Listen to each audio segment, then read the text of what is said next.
Mga babaeng nakarelasyon ni Tom Rodriguez. Nabuo ang romance ni Tom kay Princess Manzon sa PBB Double Up at tumulay sa outside world. Bagamat walang direktang paglilinaw, marami ang naniniwalang naging magkasintahan ang dalawa, lalo pa at bukas sila sa pagsasabi kung gaano ka-espesyal para sa kanila ang isa't isa.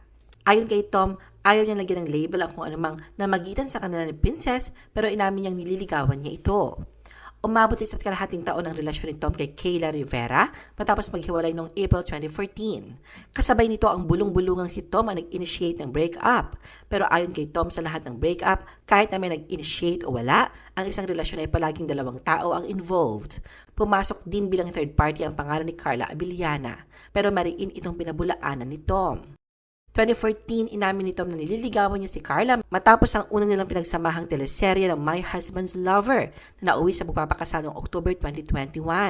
Ngunit ginulat nila ang publiko sa controversial nilang hiwalayan noong January 2022 at sa ngayon ay officially divorced na sila. Sa kasalukuyan, si Tom ay masaya sa kanyang American partner na si Celia Celis na siyang ina ng kanilang panganay na si Baby Corbin.